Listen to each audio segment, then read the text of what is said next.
바울이 그 강가에 가보니까 모세, 엘리야, 다윗 등 수많은 선지자와 신앙의 위인들이 있습니다. 바울이 그들을 만나서 영광을 얻었다는 이야기예요. 또 외경 중에 하나인 바울의 행전에 보면 바울의 모습을 이같이 묘사하고 있어요. 그의 얼굴이 때로 사람처럼 보이기도 하고 때로 그의 얼굴이 천사처럼 보이기도 했다.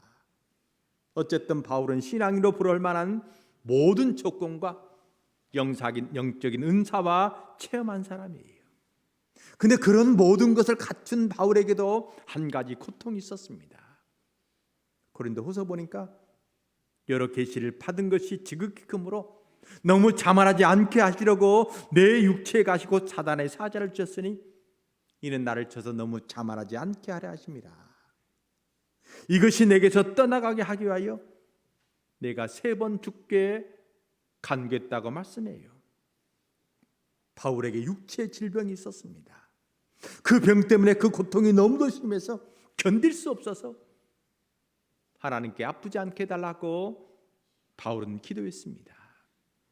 본문의 말씀 보니까 3번 간구했다고 말씀하는데 이건 단순히 3번만 기도한 게 아니라 간절하게 열심히 셀 수 없이 하나님께 이 고통을 걷어가 달라고 기도를 했다는 겁니다. 주석가들은 바울의 그 육체 가시를 간질병이라고 말하기도 하고 그가 심한 난질로 고통을 당했다고 이야기합니다. 어떤 기록에 보면 그가 지중해 연안에 자주 발생하는 말라리아 열병으로 고통을 당했다고 말합니다. 이 병을 앓았던 사람들의 기록을 보면 얼마나 두통이 심하든지 마치 벌겋게 닫군 쇠 몽둥이로 이마를 찌르는 것 같았다고 표현을 하고 있습니다. 바울은 감히 말로 표현할 수 없는 엄청난 고통을 겪은 거예요. 그 고통이 너무도 심해서 도저히 견딜 수 없어서 하나님께 이 아픔을 걷어가 달라고 자기 몸의 병을 고쳐달라고 눈물 흘리며 간절히 기도했습니다. 그런데 바울의 다른 기도는 다 들어주신 하나님, 바울이 다른 사람을 위해서 기도하면 하나님께서 그 병을 낫게 하셨고 바울이 죽은 자를 위해서 기도하면 죽은 자를 살리시게 하신 그 하나님이 정작 하나님이 종에 너무 고통스러워서 견딜 수 없어서 하나님께 눈물로 호소하는데 하나님은 그 아픔을 그대로 두셨다는 거예요. 그렇게 자신의 종이 그렇게 하나님을 잘 섬기는 사람이 고통을 당하면서 하나님께 기도하는데 하나님 그 아픔을 그대로 두셨다고 성경은 말씀하고 있습니다. 왜 하나님이 그렇게 하셨겠습니까? 마땅히 기도에 응답하셔야 될 그 하나님이 정말 자신이 사랑하는 그런 사람이 눈물로 하나님께 호소하는데 간절히 기도하는데 하나님 왜 그 아픔을 그대로 두셨느냐 하는 것입니다. 7절 말씀 보면 이에 대해 답을 주고 있습니다. 여러 계시를 받은 것이 지극히 크므로 너무 자만하지 않게 하려 하십니다. 여러 계시를 받은 것이 너무 크므로 너무 교만하지 않게 하려 하십니다. 바울에게 놀라운 계시를 허락하신 그 하나님, 바울이 자신이 받은 그 은혜, 그 계시 때문에 교만해질까 염려해서 자신이 사랑한 종이지만 자신을 잘 섬기는 사람이지만 그 아픔을 그대로 두셨다고 성경은 말씀하고 있습니다. 대부분 사람들은 자신 남보다 조금만 더 좋은 여건이 있으면 그것을 자랑하고 스스로 높아지려 합니다. 공부를 많이 한 사람은 학벌을 자랑하고 재산이 많은 사람은 자신이 부자임을 과시해요. 높은 지위에 있는 사람은 자신이 얼마나 영향이 있는지 바로 그것을 내세운다는 겁니다. 제가 총장이 된 후에 본의 아니게 정치인들 만날 기회가 많이 있어요. 근데 정치인들은 주변에 되어진 모든 일이 자기가 한 것이라고, 자기 힘으로 된 것이라고 망설임 없이 이야기합니다. 자신은 능력 있는 사람이라고 다른 사람과 구별되는 특별한 존재라고 자신을 가시하는 겁니다. 신앙의 면도 마찬가지일 거예요. 40일 금식기도 한 분을 처음 만나면 잠깐 대화하면 그분이 40일 금식기도했다는 것을 알 수가 있어요. 그건 그분이 영적인 능력이 뛰어나서가 아니라 잠깐 대화하면 내가 금식기도 해보니까, 내가 40일 금식기도 해보니까 이렇다 저렇다 하면서 금식기도 한 것을 자랑합니다. 하나님의 놀라운 은혜를 체험한 사람 중에 상당히 많은 사람이 처음에는 그것이 하나님의 은혜로 생각하지만 시간이 지나면 지날수록 자신의 힘과 능력과 지혜로 된 줄로 착각해요. 그러게 하나님이 베푸신 그런 은혜 자체가 그에게 도리어 올무가 되는 경우들이 많이 있다는 이야기입니다. 우리가 잘 아는 신앙촌의 박태선 장로 역시 처음에는 건전한 신앙이었습니다. 하나님의 은사를 참으로 많이 체험한 사람이에요. 그가 기도하면 수없이 많은 사람의 병이 나았다고 말합니다. 박태선 장로가 14시절에 목포에서 집회했는데 그 집회에 참석한 사람의 이야기를 들으면 그의 몸에서 은은한 향기가 나고 그의 기도에 능력이 있고 얼마나 말씀을 잘 전하는지, 그 말씀을 듣고 수없이 많은 사람이 은혜 받고 주께 돌아왔다고 말합니다. 그는 누구도 경험하지 못한 엄청난 은사를 받았습니다. 근데 그가 어떻게 됐어요? 점점점 교만해졌습니다. 그 모든 것이 마치 자신의 힘으로 된 것처럼 착각을 했어요. 자신이 재림예수라고, 자신이 하나님이라고 주장하는 어리석음에 빠져들었다는 겁니다.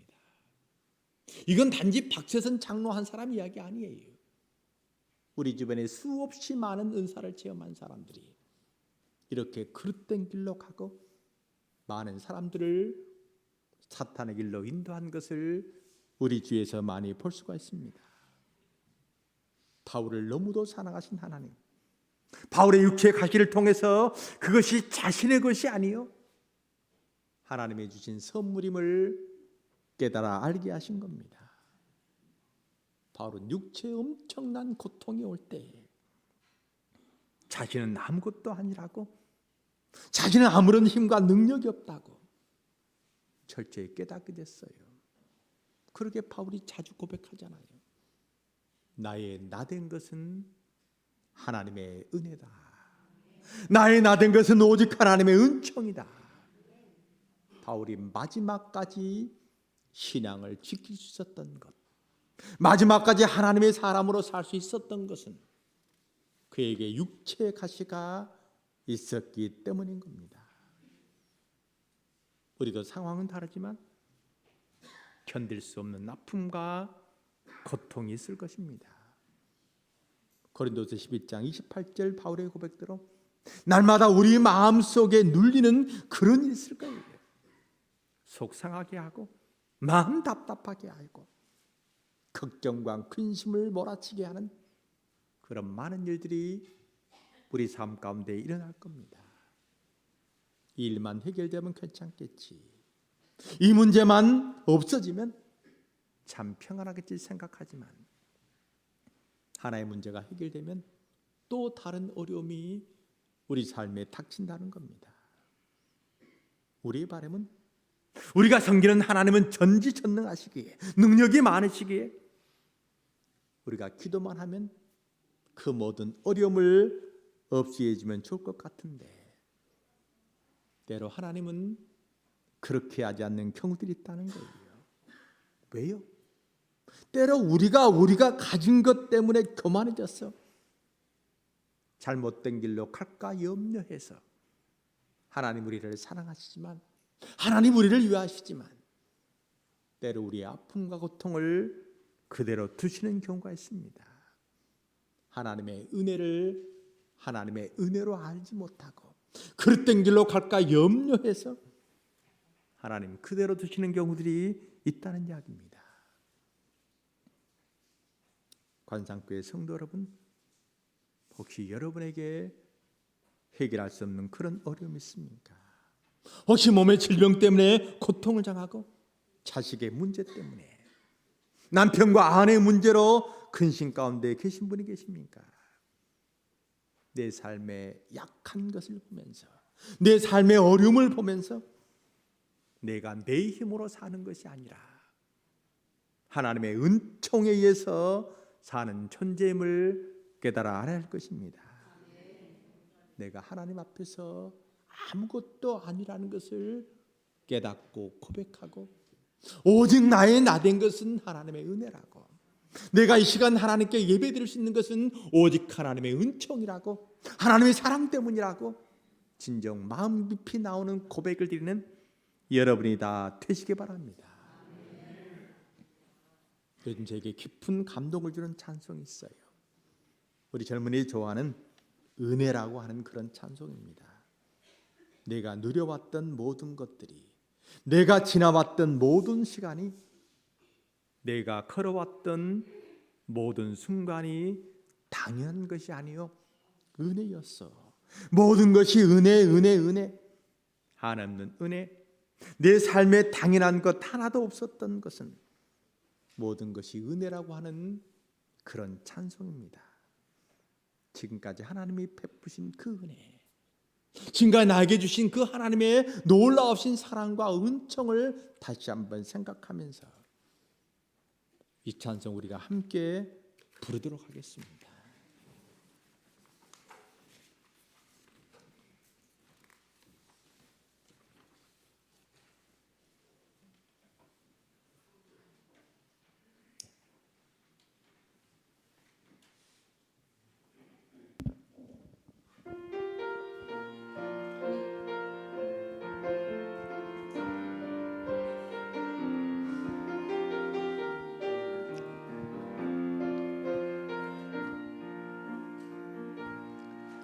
내가 누려왔던 모든 것들이, 내가 지나왔던 모든 시간이, 내가 지나왔던 모든 시간이,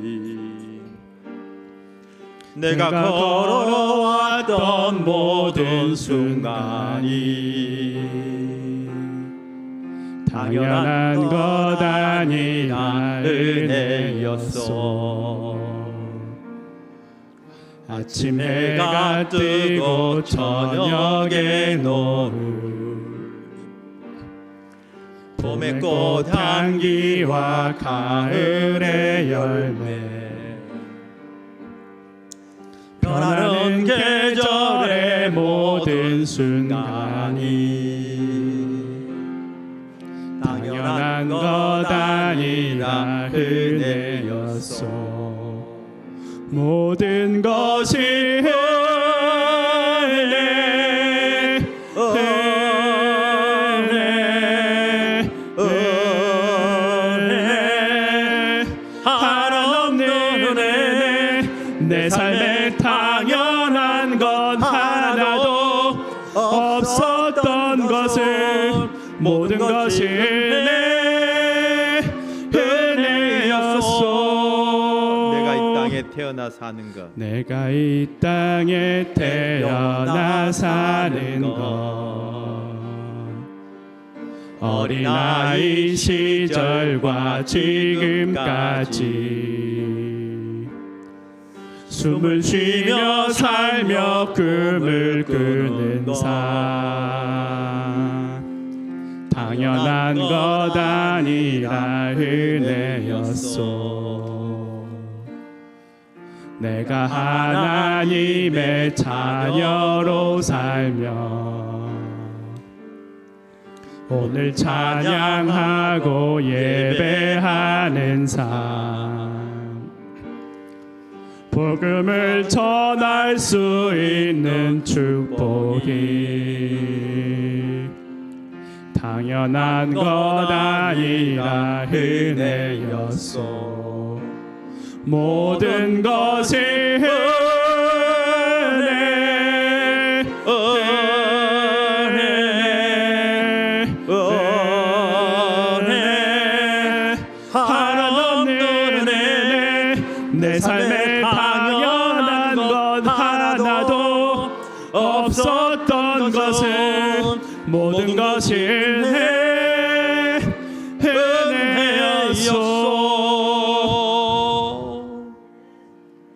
오늘 이준 모든 것이 하나님의 은혜라고, 하나님의 베푸신 그 은혜라고 고백하는 여러분이 다 되시기 바랍니다. 근데 본문의 말씀 보면 또 다른 목적이 있다고 말씀해요.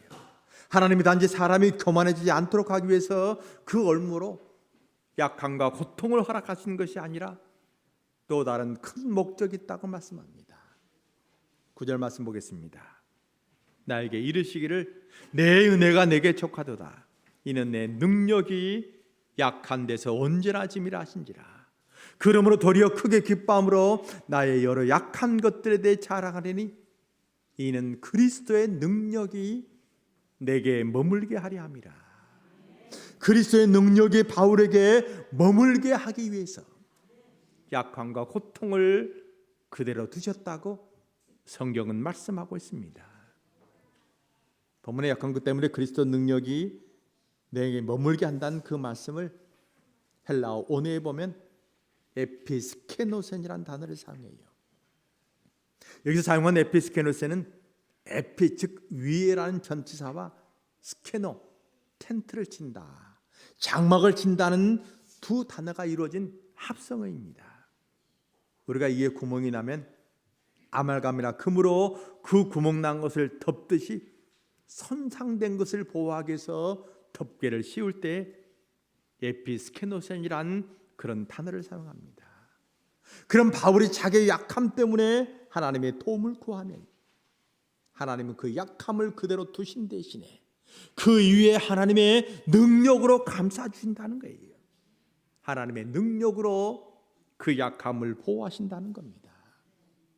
바울이 너무도 힘이 들어서 바울이 도저히 견딜 수 없어서 불쌍히 여겨달라고, 긍휼히 여겨달라고 하나님이 간절히 기도하면 하나님의 능력이 바로 그곳에 임하셔서 바울의 그 약함이 도리어 강함이 된다고, 그 약함이 도리어 하나님의 능력이 나타나는 그런 도구가 된다고 성경은 말씀하고 있습니다.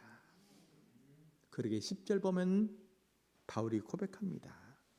내가 그리스도를 위하여 약한 것과 능욕과 궁핍과 박해와 공고를 기뻐하노니 이는 내가 약할 그때 곧 강함이라. 우리의 약함은, 우리 삶의 어려움은, 우리 육체의 고통은 그리스도의 능력이 내게 머무는 그런 수단이 되기도 하고, 그 약함 때문에 온전히 하나님께 내 삶의 모든 것을 맡기면 천지천능하신 하나님의 도움을 구하면 주님의 능력이 그곳에 머물기에 도리어 강하게 된다는 이야기입니다. 하나님은 늘 우리를 지키시고 하나님은 늘 우리를 보호해 주시는 겁니다.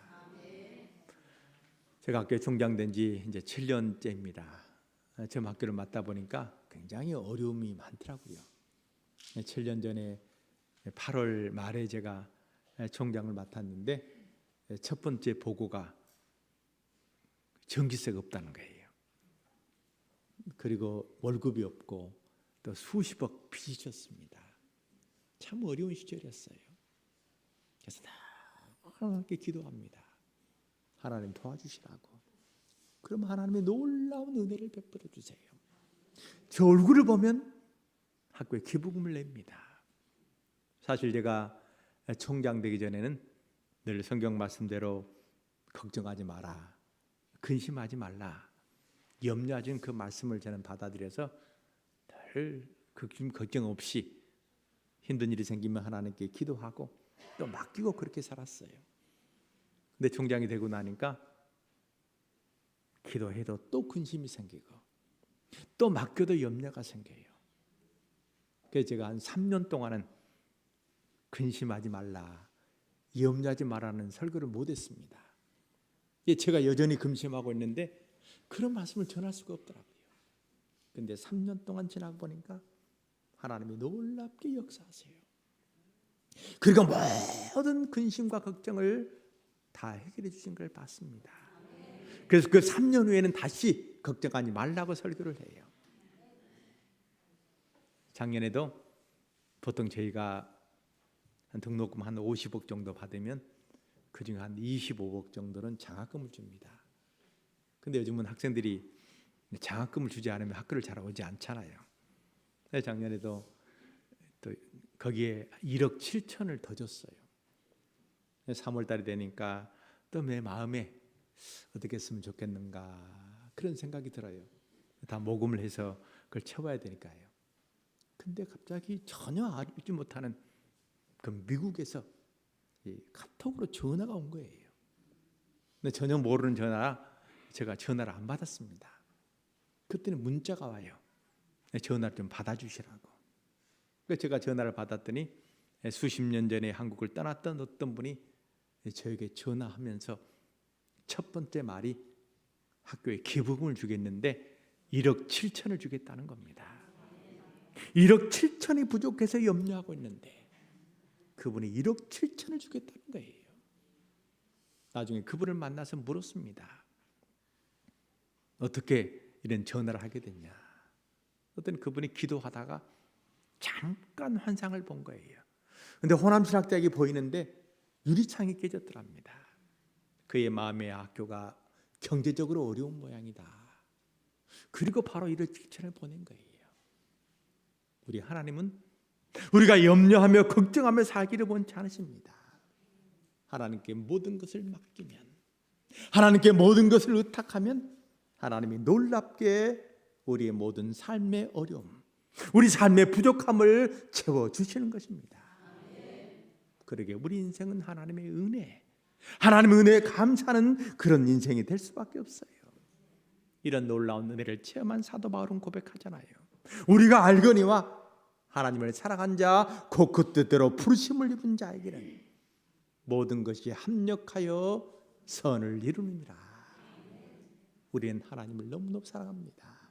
관상교회 성도들은 하나님을 정말 사랑하는 분들이잖아요. 그러기에 하나님께서 여러분에게 놀랍게 역사해 주셔서 합력하여 선을 이루시는 기적의 역사를 보여주실 것입니다. 힘들고 어려운 일 있을 때 혼자 그 문제 고민하지 마시고 모든 것을 우리 하나님께 맡기시기 바랍니다. 우리를 사랑하신 하나님, 전지전능하신 하나님께 모든 것을 의탁하면 우리 하나님 여러분을 찾아오셔서 필요한 것으로, 아니 여러분이 생각한 것보다 훨씬 더 좋은 것으로 여러분의 삶을 가득 채워주실 겁니다. 합력하여 선을 이루시는 하나님의 놀라운 은혜를 매일 체험하는 여러분이 다 되시기를 바랍니다. 기도하겠습니다. 아버지, 은혜를 감사합니다. 힘들고 어려운 일 많이 있지만 우리 하나님께 의지하게 하시고 하나님의 놀라운 은혜를 체험하게 하시고 합력하여 손을 이루시는 하나님의 손길을 늘 느끼며 기뻐하며 감사하며 살아갈 수 있도록 은총을 베풀어 주시옵소서. 모든 말씀 우리 주 예수 그리스도를 받들어 간절히 기도합니다. 아멘.